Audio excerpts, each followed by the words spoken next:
नमस्कार दोस्तों, स्वागत है आप सभी का हमारे यूट्यूब चैनल स्टडी विद पेल कुमावत पर। दोस्तों, अपन शिक्षण विधियाँ पढ़ रहे थे और शिक्षण विधियों में आज की जो अपनी शिक्षण विधि है वो प्रायोजना विधि है। तो शुरू करते हैं आज की अपनी विधि प्रायोजना विधि को। प्रायोजना विधि को अंग्रेजी के अंदर प्रोजेक्ट मेथड भी कहते हैं। तो प्रायोजना विधि को शुरू करने से पहले ये समझते हैं कि प्रायोजना होती क्या है, प्रायोजना शब्द का अर्थ क्या होता है। तो प्रायोजना से तात्पर्य होता है कि किसी भी कार्य को शुरू करने से पहले उसकी जो एक योजना बनाते हैं वो क्या कहलाती है, प्रायोजना कहलाती है। मान लीजिए आप कोई कार्य शुरू कर रहे हो और उस कार्य को शुरू करने से पहले उसकी एक निश्चित योजना बनाते हो और फिर उस योजना के अकॉर्डिंग उस कार्य को करते हो, तो उस कार्य के सफल होने की जो संभावना होती है वो बढ़ जाती है। यही क्या कहलाती है, प्रायोजना कहलाती है। यानी किसी कार्य को करने से पहले जो योजना बनाई जाती है वही क्या कहलाती है, प्रायोजना कहलाती है। अब देखिए, प्रायोजना विधि का जो जन्म हुआ था वो अमेरिका के अंदर हुआ था। कहाँ पर हुआ था, अमेरिका के अंदर हुआ था। अब देखिए, प्रायोजना विधि का जो विचार दिया था ये किसने दिया था, तो इस प्रायोजना विधि की जो विचारधारा दी थी वो जॉन डीवी के द्वारा दी गई थी। और जॉन डीवी ने जो ये विचारधारा दी थी वो व्यवसाय के क्षेत्र के अंदर दी थी, इन्होंने शिक्षा के अंदर नहीं दी थी। हमेशा याद रखना, जॉन डीवी ने जो प्रायोजना विधि की विचारधारा दी थी ये व्यवसाय के क्षेत्र के अंदर दी थी। प्रायोजना विधि की विचारधारा थी कि जॉन डीवी का ये मानना था कि किसी व्यवसाय को शुरू करने से पहले यदि उसकी योजना बना ली जाए तो सकारात्मक परिणामों की प्राप्ति होने की संभावना जो है वो क्या होती है, बढ़ जाती है। तो जॉन डीवी ने कहा था कि किसी भी व्यवसाय को शुरू कर रहे हो आप, तो उस व्यवसाय को शुरू करने से पहले यदि आप उसकी एक योजना बना लेते हो और फिर उस योजना के अकॉर्डिंग उस व्यवसाय को चालू करते हो तो उस व्यवसाय के सफलता होने की संभावना जो होती है बढ़ जाती है। यानी सफल होने की जो संभावना होती है वो बढ़ जाती है। ये विचार था जॉन डीवी का। अब देखिए, जॉन डीवी के इन विचारों को विधि का रूप देने वाले थे इनके ही शिष्य थे हेनरी किलपैट्रिक। तो इस प्रकार जॉन डीवी ने जो विचार दिया था कि किसी कार्य को शुरू करने से पहले उसकी योजना बना लो और फिर उस योजना के अकॉर्डिंग उस कार्य को करो, तो इस विचार को उनके शिष्य हेनरी किलपैट्रिक ने विधि के रूप में स्थापित किया और ये विधि जो थी वो प्रायोजना विधि कहलाई। और ये विचार जो दिया था इन्होंने, तो जॉन डीवी ने जो विचार दिया था वो व्यवसाय के क्षेत्र के अंदर दिया था, लेकिन इस विचार को शिक्षा के क्षेत्र में जिन्होंने लागू किया वो जो थे हेनरी किलपैट्रिक थे। ठीक है ना, इन्होंने शिक्षा के क्षेत्र में सर्वप्रथम जो है वो जॉन डीवी के इस विचारधारा को जो है सर्वप्रथम स्थापित किया। और इसी कारण जो है हेनरी किलपैट्रिक को इस प्रयोजना विधि के प्रतिपादक या जन्मदाता भी कहते हैं। तो आपके परीक्षा के अंदर प्रश्न आ जाए कि जो प्रयोजना विधि की जो विचारधारा देने वाले मनोवैज्ञानिक कौन थे, तो ये जो थे जॉन डीवी थे। और आपके परीक्षा के अंदर इस प्रकार प्रश्न आ जाए कि प्रयोजना विधि के प्रतिपादक कौन थे, तो ये जो आपको उत्तर देना है हेनरी किलपैट्रिक। अब देखिए, प्रयोजना शब्द जो दिया था वो रिचर्ड्स ने दिया था। ये रिचर्ड जो थे ये अमेरिका के अंदर जो कोलंबिया विश्वविद्यालय है वहाँ के शिक्षाविद थे। इन्होंने जो है सर्वप्रथम प्रयोजना शब्द का प्रयोग किया था। इसी कारण प्रयोजना शब्द जो दिया था वो रिचर्ड्स द्वारा दिया गया था। अब देखिए, प्रयोजना विधि के प्रमुख अपन सिद्धांत पढ़ते हैं कि ये किन किन सिद्धांतों का पालन करती है। तो प्रयोजना विधि के सिद्धांत, यहाँ पर ये आप याद रखना, प्रायोजना, ठीक है ना, प्रायोजना विधि के सिद्धांत, ठीक है ना। तो प्रयोजना विधि का पहला सिद्धांत है वास्तविकता का सिद्धांत। यानी कहने का यह मतलब होता है कि प्रयोजना विधि जो वास्तविकता के सिद्धांत का पालन करती है, इसके अंदर जो भी विषय वस्तु बालकों को पढ़ाई जाती है वो वास्तविक जीवन से जोड़कर पढ़ाई जाती है। इसी कारण ये वास्तविकता के सिद्धांत पर आधारित है। प्रायोजना उद्देश्य का सिद्धांत, यानी कोई भी प्रायोजना बनाई जाती है उसका एक निश्चित उद्देश्य होता है। जैसे आपके रीट का उद्देश्य है कि शिक्षक बनना, तो इसी कारण जो भी प्रायोजना बनाई जाती हैं उसका एक निश्चित उद्देश्य होता है। यानी प्रायोजना के रूप में कोई भी समस्या होती है और उस समस्या का हल निकालने क्या होता है, उसका उद्देश्य होता है। तो कोई भी प्रायोजना बनाई जाती है उसका कोई ना कोई उद्देश्य अवश्य होता है। बिना उद्देश्य के कोई प्रायोजना नहीं बनाई जाती। इसी कारण यह जो है प्रायोजना उद्देश्य के सिद्धांत पर भी कार्य करती हैं। अब क्या करना, प्रायोजना विधि जो व्यक्तिगत विभिन्नता के सिद्धांत पर भी आधारित होती है। व्यक्तिगत विभिन्नता के सिद्धांत से तात्पर्य होता है कि जो भी प्रायोजना कार्य बालकों को दिया जाता है ये उनकी व्यक्तिगत विभिन्नता को देख कर दिया जाता है कि बालक क्या कर सकता है, क्या नहीं कर सकता है, किस कार्य के अंदर उसकी रुचि है, किस कार्य के अंदर उसकी रुचि नहीं है, बालक शारीरिक रूप से कैसा है, मानसिक रूप से कैसा है, बौद्धिक रूप से कैसा है। इन सभी बातों को टीचर देखता है और फिर उसके अकॉर्डिंग उस बालक को प्रायोजना कार्य दिया जाता है। इसी कारण प्रायोजना विधि जो है व्यक्तिगत विभिन्नता के सिद्धांत पर आधारित है। अब चौथा जो इसका सिद्धांत है उपयोगिता या व्यवहारिकता का सिद्धांत, यानी कोई भी परियोजना बनाई जाती है उसकी जो है जीवन के अंदर उपयोगिता होती, क्योंकि बच्चा एक प्रयोजना बनाता है और उस प्रयोजनों को जब वो बनाता है तो उसको जो प्राप्त ज्ञान होता है वो क्या होता है, प्रत्यक्ष होता है, स्पष्ट होता है। और जब उसको जीवन के अंदर कहीं पर भी उसी प्रकार की जब समस्या आती है तो वो उसी प्रकार की जो है समस्या का जिन्होंने प्रयोजना के द्वारा समाधान निकालना सीखा था उसका प्रयोग करके वो क्या करता है, उस समस्या का समाधान करता है। इसी कारण प्रयोजना द्वारा जो ये बच्चे को ज्ञान होता है वो स्थायी होता है, स्पष्ट होता है और उसका जीवन के अंदर क्या होता है, उपयोगी होता है। और ये व्यवहारिकता के सिद्धांत पर भी आधारित है, यानी बच्चा जो होता है वो अपनी गति से सीखता है। इसी कारण ये जो है व्यवहारिकता के सिद्धांत पर भी कार्य करती है प्रयोजना विधि। अब देखिए प्रयोजना विधि का जो अगला सिद्धांत है वो रोचकता का सिद्धांत। अब रोचकता के सिद्धांत से तात्पर्य होता है कि जो प्रयोजना कार्य होता है वो बालक के अंदर रुचि पैदा करता है, क्योंकि बालक स्वयं करके सीखता है और जिन कार्यों के अंदर बालक स्वयं करके सीखता है उस कार्य के अंदर बालक सर्वाधिक जो होता है वो क्रियाशील बना रहता है और क्रियाशील बना रहने के कारण बालक के अंदर रुचि का विकास होता है। इसी कारण जो प्रयोजना विधि जो होती है वो रोचकता के सिद्धांत पर भी कार्य करती है। सामाजिकता के सिद्धांत पर भी ये प्रयोजना विधि आधारित है। तो सामाजिकता से तात्पर्य कोई भी प्रायोजना होती है वो दो या दो से अधिक बालक मिलकर करते हैं और वो आपस में विचार विमर्श करते हैं और एक सहकारिता की भावना लेकर उस प्रायोजना कार्य को क्या करते हैं, पूरा करते हैं। इसी कारण ये जो है सामाजिकता के सिद्धांत पर भी आधारित है और इसमें जो भी प्रायोजना दी जाती है वो उनके सामाजिक परिवेश से जोड़ कर दी जाती है बालकों को, ताकि उस सामाजिक परिवेश में बालकों को कैसे रहना है, कैसे व्यवहार करना है, समाज से जोड़कर कोई भी प्रायोजना दी जाती है। इसी कारण प्रयोजना विधि जो है वो सामाजिकता के सिद्धांत पर भी आधारित, सहसंबंध के सिद्धांत पर आधारित है। हमेशा याद रखना है कि प्रयोजना विधि जो होती है वो सहसंबंध के सिद्धांत पर आधारित होती है। सहसंबंध से तात्पर्य होता है कि इसमें एक विषय जो होती है वो दूसरी विषय के साथ जोड़कर पढ़ाई जाती है, दोनों विषयों के बीच में सहसंबंध स्थापित करके बालकों को जो है विषय पढ़ाई जाती है और इसी कारण यह सहसंबंध के सिद्धांत पर भी आधारित है।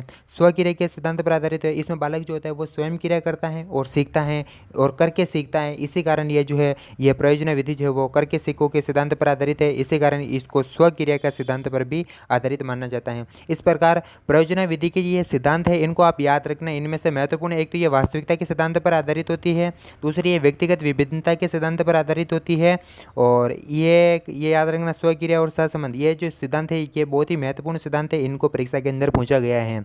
अगर आपको इसका व्यवहारिक नॉलेज याद रखना है, सिर्फ इनके नाम याद रखना कि ये वास्तविकता के सिद्धांत पर कार्य करती है, प्रयोजना उद्देश्य का सिद्धांत होता है, व्यक्तिगत विभिन्नता का सिद्धांत होता है, उपयोगिता ये व्यवहारिकता के सिद्धांत होता है, रोचकता का सिद्धांत होता है, सामाजिकता का सहसंबंध का सिद्धांत होता है और स्वक्रिया का सिद्धांत होता है। इन सभी सिद्धांतों पर जो है प्रयोजना विधि जो क्या करती है, कार्य करती है। तो इन सिद्धांतों के आप नाम अवश्य याद रखना, क्योंकि ये परीक्षा के अंदर पूछे जाते हैं। इनमें से कोई 3 नाम दे दिए जाएंगे और चौथा कोई गलत दे देगा और बोलेगा कि इसमें निम्न में से प्रयोजना का जो है सिद्धांत नहीं है, या फिर ऐसे दे दिया जाएगा कि 3 तो कोई गलत सिद्धांत दे दिए जाएंगे और एक कोई सही सिद्धांत दे दिया जाए और निम्न बोला जाएगा कि निम्न में से कौन सा प्रयोजना का सिद्धांत है। तो इस प्रकार दोनों प्रकार से इसमें से प्रश्न आ सकता है, एक तो है और दूसरा कौन नहीं है, दोनों प्रकार से प्रश्न पूछा जा सकता है। आप इन सिद्धांतों को जब याद रखोगे तो उस प्रश्न का आप आसानी से उत्तर दे पाओगे। अब अपन देखते हैं कि प्रयोजना विधि जो है थॉर्नडाइक के द्वारा दिए गए जो सीखने के जो नियम हैं उनका भी क्या करती है, पालन करते हैं। ये प्रश्न पूछा गया है दोस्तों, देखिए सीटेट के अंदर बार बार ये प्रश्न पूछा जाता है। प्रयोजना विधि जो वो थॉर्नडाइक ने जो सीखने के नियम दिए थे 3, तत्परता का नियम, प्रभाव का नियम और अभ्यास का नियम, इन तीनों सिद्धांतों का क्या करती है, पालन करती है। तो ये साइकोलॉजी के अंदर है ये तीनों के तीनों नियम, ठीक है ना। तो थॉर्नडाइक ने जो सीखने के नियम दिए थे इन तीनों नियमों का जो है पालन करती है प्रयोजना विधि। अब अभ्यास का नियम यानी जितना अभ्यास करोगे उतना ही सीखोगे। प्रभाव से नियम यानी जो कार्य जितना प्रभावशाली होगा उस कार्य को बच्चा उतना ही अधिक करने के लिए रुचि लेगा, उस कार्य को अधिक करने में। तत्परता के सिद्धांत, जिस कार्य के प्रति बालक जितना अधिक तत्पर होगा वो उतना ही ज़्यादा सीखेगा। तो इसी कारण जो है ये जो है तो प्रयोजना विधि जो वो थॉर्नडाइक द्वारा दिए गए सीखने के नियमों पर भी आधारित है। प्रयोजना विधि के जो सोपान होते हैं वो 6 सोपान होते हैं। कितने सोपान होते हैं, 6 सोपान। आपके परीक्षा के अंदर प्रश्न आ जाए कि प्रयोजना विधि के कितने सोपान होते हैं, तो 6 सोपान होते हैं। अब देखिए पहला सोपान देखिए, परिस्थिति उत्पन्न करना। ये परिस्थिति उत्पन्न किसके द्वारा की जाती है, टीचर के द्वारा की जाती है, ठीक है ना। टीचर क्या करता है, बच्चों के सामने एक परिस्थिति उत्पन्न करता है, यानी प्रयोजना कार्य से संबंधित एक परिस्थिति उत्पन्न करता है। फिर बच्चा जो क्या करता है उस परिस्थिति पर विचार करता है और फिर क्या करना है, एक प्रयोजना का चुनाव करता है। क्या करता है, परियोजना का चुनाव करता है। फिर वो परियोजना का चुनाव करने के पश्चात उस परियोजना का निर्माण करता है। परियोजना का निर्माण करने के पश्चात बालक जो है उस परियोजना को क्रियान्वित करता है और क्रियान्वित करने के पश्चात फिर वो बालक जो है उस परियोजना का पुनः मूल्यांकन करता है और फिर क्या करना, लास्ट में जो है वो इस परियोजना का लेखा जोखा या आलेखन करता है, यानी रिकॉर्ड मेंटेनेंस करता है, यानी शुरू से लेकर उसने किस प्रकार परियोजना बनाई, किस प्रकार उस परियोजना का चुनाव किया, किस प्रकार उस परियोजना को क्रियान्वित किया और उसका मूल्यांकन किया। यानी इस संपूर्ण प्रक्रिया के अंतर्गत वो बालक जो जो कार्य करता है, जो जो उसको परिणामों की प्राप्ति होती है, वो सभी जो है बातें हैं वो अंत में लेखा जोखा उसका तैयार करता है, उसमें लिखता है। ठीक है ना। तो परियोजना विधि के 6 सोपान होते हैं और इसमें सर्वप्रथम परिस्थिति उत्पन्न की जाती है। फिर उस परिस्थिति, यह परिस्थिति जो है टीचर उत्पन्न करता है बालकों की व्यक्तिगत विभिन्नता को ध्यान में रखकर उत्पन्न करता है कि बालक की किस चीज़ों में रुचि है, बालक का शारीरिक स्तर क्या है, मानसिक स्तर क्या है, उसका बौद्धिक स्तर क्या है। इसी कारण परियोजना विधि जो होती है वो व्यक्तिगत विभिन्नता के सिद्धांत पर भी आधारित है, अपन ने ऊपर पढ़ा था। ठीक है ना। तो ये परिस्थिति उत्पन्न की जाती है बालकों की व्यक्तिगत विभिन्नता को ध्यान में रखकर।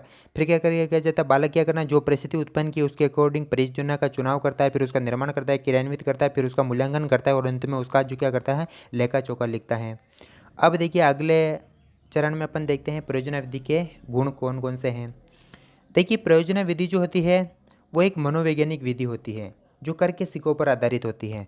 देखिए 2 शब्द आप हमेशा याद रखना, एक तो मनोवैज्ञानिक विधि और एक होती है वैज्ञानिक विधि। मनोवैज्ञानिक विधि से तात्पर्य होता है कि जो बालकों की रुचि के अकॉर्डिंग हो, बालकों को जो क्रियाशील बनाए और जो बालकों के शारीरिक और मानसिक और बौद्धिक स्तर को ध्यान में रखकर बनाई जाए। ऐसी विधि जो बालकों के व्यक्तिगत विभिन्नता को ध्यान में रखती हो, वो विधि जो होती है मनोवैज्ञानिक विधि कहलाती है। अब दूसरा शब्द आता है कि बार बार आता है कि एक वैज्ञानिक विधि। वैज्ञानिक विधि से तात्पर्य होता है कि ऐसी विधि जो बालकों को खोज के प्रति क्या करती है, प्रोत्साहित करती है, बालकों के अंदर एक खोज की भावना का विकास करती हैं, वो क्या कहलाती है, वैज्ञानिक विधि कहलाती है। तो इन दोनों के अंदर आपको अंतर समझ में आ गया होगा कि मनोवैज्ञानिक क्या होती है और वैज्ञानिक क्या होती है। देखिए ये परियोजना विधि जो एक मनोवैज्ञानिक विधि है और ये कर के सिक्कों पर आधारित होती है। तो चूंकि इसमें टीचर तो केवल बालकों के सामने एक परिस्थिति उत्पन्न करता है और बाकी सभी कार्य जो होते हैं वो बच्चे ही करता है, बच्चे परियोजना का निर्माण करता है, उसको लागू करता है, उसका मूल्यांकन करता है, उसका लेखा जोखा तैयार करता है। ठीक है ना। इस विधि में अगला गुण देखिए, प्रत्यक्ष अनुभव होता है बालक में। इसमें क्या होता है, प्रत्यक्ष अनुभव होता है जिससे अर्जित ज्ञान क्या होता है, अस्थायी और स्पष्ट होता है। क्या होता है, इस विधि में बालक क्योंकि स्वयं परियोजना बनाता है, स्वयं उसको लागू करता है और स्वयं ही उसका मूल्यांकन करता है और लास्ट में उसका लेखा जोखा तैयार करता है। तो इसमें सभी कार्य बालक क्या करता है, प्रत्यक्ष रूप से करता है, जिसके कारण अर्जित ज्ञान कैसा होता है, अस्थायी होगा और क्या होगा, स्पष्ट होगा।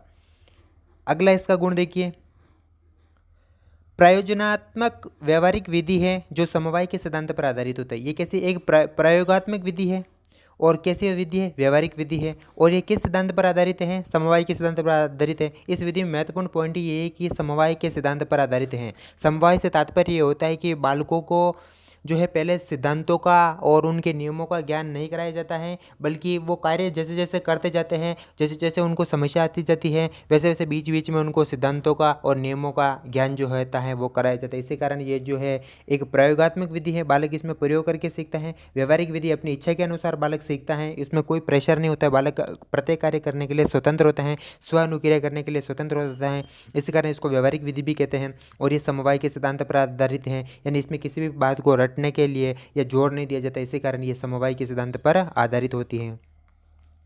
दूसरा बात ये आपको ये याद रखना कि हस्तकार्य के प्रति अनुराग पैदा करते हैं, क्योंकि बालक इस विधि के अंदर स्वयं करके सीखता है। इसी कारण ये जो है ये विधि बालक को स्वयं करके सीखने पर क्या कर देती है, जोर देती है। इसी कारण हस्तकार्य के प्रति अनुराग पैदा करती है। ठीक है, हमेशा याद रखना ये परीक्षा के अंदर आया गया ये 2 बातें। और ये गृह कार्य से छुटकारा, क्योंकि इसमें बालक स्वयं करके सीख जाता है। परियोजना कार्य जो होता है वो जो जहाँ पर वो परियोजना बनाता है स्कूल के अंदर, वहीं पर क्या होता है वो परियोजना कार्य जो होता है पूर्ण हो जाता है और उसमें किसी प्रकार का गृह कार्य नहीं दिया जाता है। इसी कारण जो होता है यह गृह कार्य से छुटकारा मिलता है।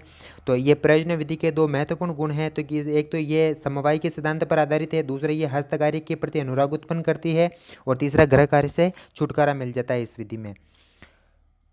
इस प्रकार परियोजना विधि बालकों में चरित्र निर्माण में, स्वाध्याय की प्रवृत्ति विकसित करने में और अनुशासन स्थापित करने में और प्रजातांत्रिक भावना का विकास पैदा करती है, ठीक है ना। तो यानी बालक क्या करते हैं, एक तो चरित्र का निर्माण, क्योंकि बालक जो तो कोई भी परियोजना कार्य करता है उसमें 2 या 2 से अधिक बालकों का एक समूह होता है और वो पूरा समूह मिलकर करता है, जिसके कारण बालक जो होता है वो अच्छा एक समूह के अंदर कैसा रहना है, कैसे बातचीत करनी है, इससे कारण उनका चरित्र का निर्माण होता है। स्वाध्याय की प्रवृत्ति उत्पन्न होती है, क्योंकि बालक इसमें जो होता है वो स्वतंत्र होता है कार्य करने के लिए। टीचर तो केवल बालकों के सामने किस कार्य पर प्रयोजना बनानी है उसका केवल उनको एक परिस्थिति देता है, एक कथन देता है, जबकि सभी कार्य जो होता है वो बालक ही करते हैं। इसी कारण ये विधि जो बालकों के अंदर स्वाध्याय की प्रवृत्ति का विकास करती है, बालकों के अंदर अनुशासन भी स्थापित करती है ये विधि, और ये प्रजातांत्रिक भावना का विकास करती है, क्योंकि बालक एक समूह के अंदर रहता है और वो सामाजिकता से सामाजिक व्यवहार जो करना सीखता है, वो कि वो एक समूह के अंदर कैसे प्रकार बालक जो होते हैं एक दूसरे का सहयोग करते हुए,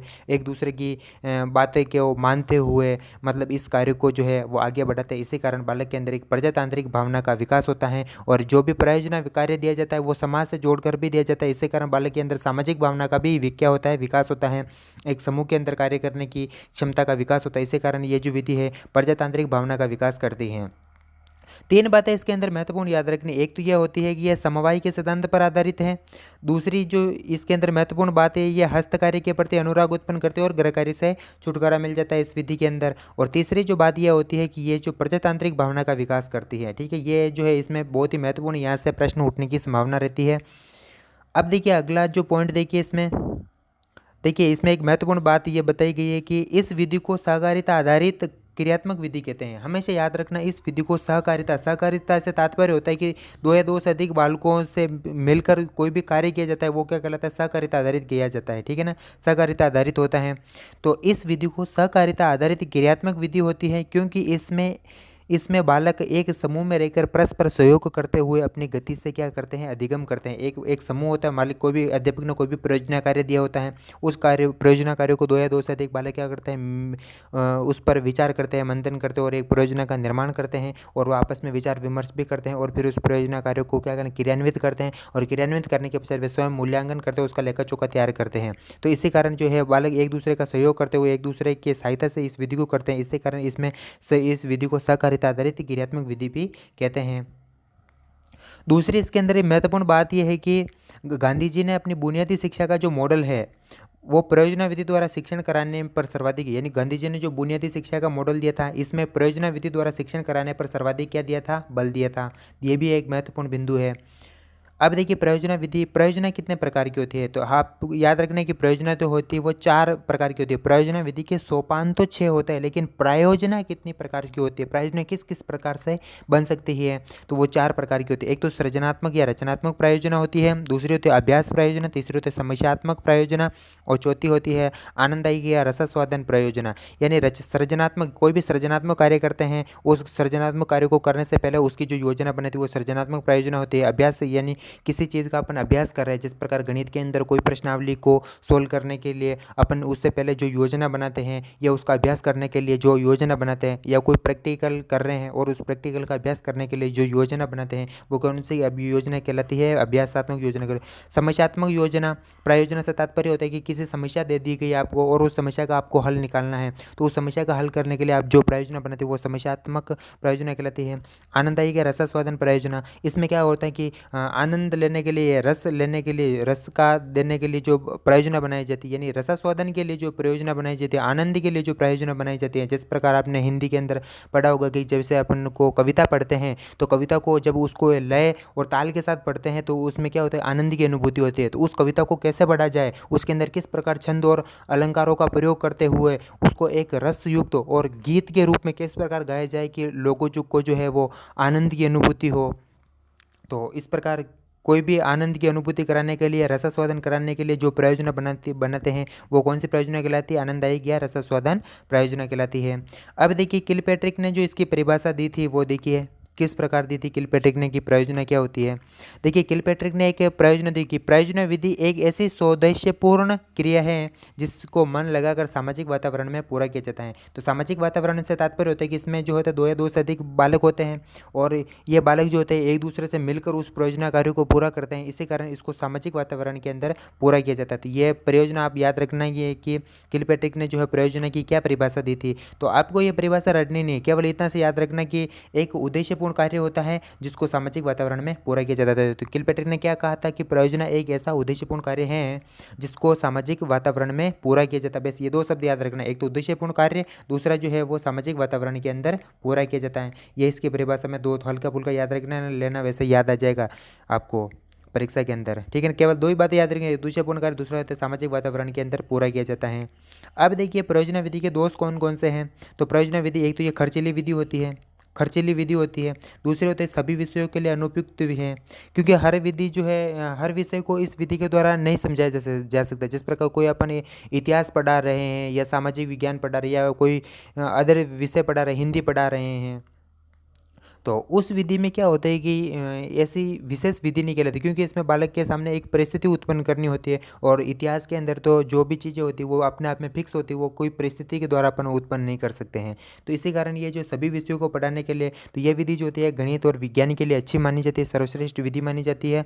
तो इसी कारण ये सभी विषयों के लिए अनुपयुक्त होती है। इसमें समय भी अधिक लगता है, क्योंकि प्रयोजन सर्वप्रथम टीचर जो होता है वो बालकों के सामने एक परिस्थिति उत्पन्न करता है, फिर उस परिस्थिति के अनुरूप बालक जो होता है एक परियोजना का चुनाव करते हैं, फिर उस परियोजना का निर्माण करते हैं, फिर उसको लागू करते हैं, फिर उसका मूल्यांकन करते हैं और लास्ट में उसका लेखा जोखा तैयार करते हैं। तो इसमें क्या है, इस संपूर्ण प्रोसेस के अंदर जो है बहुत सारा टाइम लगता है, इसी कारण ये अधिक टाइम लेने वाली विधि है और इसमें पाठ्यक्रम पूर्ण नहीं होने पाता, क्योंकि ये लंबी विधि होती है तो पाठ्यक्रम जो होता है वो समय पर पूरा नहीं होता है। इसी कारण जो है ये जो है इसके प्रमुख जो है वो दोष भी माने जाते हैं। तो इस प्रकार ये परियोजना विधि अपनी समाप्त होती है दोस्तों।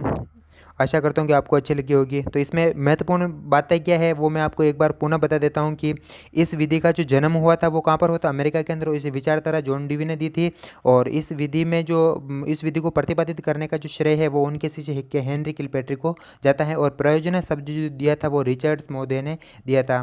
और फिर इस विधि के जो सिद्धांत है वो कौन कौन से सिद्धांतों पर आधारित, एक तो ये वास्तविकता के सिद्धांत पर, प्रयोजना उद्देश्य के सिद्धांत पर, व्यक्तिगत विभिन्नता के सिद्धांत पर, उपयोगिता या व्यवहारिकता के सिद्धांत, रोचकता के सिद्धांत पर, सामाजिकता के सिद्धांत पर, सहसंबंधी के सिद्धांत पर और स्वक्रिया के सिद्धांत पर आधारित है। तो ये सारे सिद्धांत आपको याद रखना ताकि परीक्षा के अंदर कोई भी सिद्धांत आपको पूछा जा सकता है। ये प्रयोजना विधि अपने आप में महत्वपूर्ण विधि मानी जाती है, इसलिए परीक्षा में इससे प्रश्न उठने की संभावना 100% है दोस्तों। अब ये जो है थॉर्नडाइक ने जो सीखने के सिद्धांत दिए थे, जो नियम दिए थे, उन पर भी ये विधि आधारित होती है, ठीक है ना। और 3 नियम दिए थे, तत्परता, प्रभाव और अभ्यास का नियम। अब देखिए परियोजना विधि के 6 सोपान होते हैं। सर्वप्रथम टीचर जो होता है बच्चों की व्यक्तिगत विभिन्नता को ध्यान में रखते हुए कोई परिस्थिति उत्पन्न करता है। फिर क्या करना, परियोजना बालक जो परियोजना चुनाव करते हैं, फिर उसका निर्माण करते हैं, क्रियान्वित करते हैं, उसका मूल्यांकन करते हैं और लास्ट में उसका लेखा जोखा तैयार करती है। इस परियोजना विधि के जो स्टेप होते हैं, इसके सोपान होते हैं। फिर इसके गुण देखिए, ये एक मनोवैज्ञानिक विधि होती है जो करके सीखों पर आधारित हुई। इसमें प्रत्यक्ष अनुभव होता है जिसके कारण अर्जित ज्ञान स्पष्ट और स्थायी होता है। फिर आगे देखिए, ये एक प्रयोगात्मक और व्यवहारिक विधि है क्योंकि प्रयोगों पर आधारित और समवाय के सिद्धांत पर आधारित होती है। तो ये समवाय के सिद्धांत पर आधारित होती है, इस बात को आप ध्यान रखना, समवाय के सिद्धांत पर आधारित होती है और इसमें हस्त कार्य के प्रति अनुराग उत्पन्न करते हैं और गृह कार्य से इसमें छुटकारा मिल जाता है। तीसरी भावना ये याद रखनी, इसके अंदर एक ये बालकों के अंदर प्रजातांत्रिक भावना का विकास करती है, ये बहुत ही महत्वपूर्ण पॉइंट है इसमें। और इस विधि को सहकारिता आधारित क्रियात्मक विधि, सबसे महत्वपूर्ण पॉइंट और ये है, ये सहकारिता आधारित क्रियात्मक विधि, क्योंकि इसमें जो बालक जो 2 या 2 से अधिक बालक मिलकर इस कार्य को पूरा करते हैं। और अगला देखिए, गांधी जी ने जो अपना बुनियादी शिक्षा का मॉडल दिया था उसके अंदर जो शिक्षा कराने के लिए जो सर्वाधिक बल दिया था वो प्रयोजना विधि पर बल दिया कि प्रयोजना विधि से शिक्षा कराई जाए बुनियादी शिक्षा के मॉडल में। फिर प्रयोजना 4 प्रकार से बनती है, एक सृजनात्मक प्रयोजना या रचनात्मक प्रयोजना, या फिर कह सकते हैं अभ्यास प्रयोजना, समस्यात्मक प्रयोजना और आनंददायी रसस्वादन प्रयोजना। अब देखिए किलपैट्रिक ने जो एक परिभाषा दी थी कि प्रयोजना एक सौदेश्यपूर्ण कार्य है जिसको मन लगाकर सामाजिक वातावरण में पूरा किया जाता है। ये इन्होंने किलपैट्रिक ने कहा था कि प्रयोजना क्या होती है। फिर क्या करना है, इसमें ये सबसे खर्चीली होती है, सभी विषयों को पढ़ा नहीं सकते इससे और अधिक समय लगता है और पाठ्यक्रम पूरा नहीं होता है। तो ये अपनी विधि यहाँ पर समाप्त होती है दोस्तों। आशा करता हूँ कि दोस्तों आपको ये वीडियो सेशन अच्छा लगा होगा। अच्छा लगे तो हमारे चैनल को लाइक करना, सब्सक्राइब करना ना भूलें और अपने दोस्तों के साथ शेयर करना ना भूलें। थैंक यू वीडियो देखने के लिए। मिलते हैं अगले वीडियो में।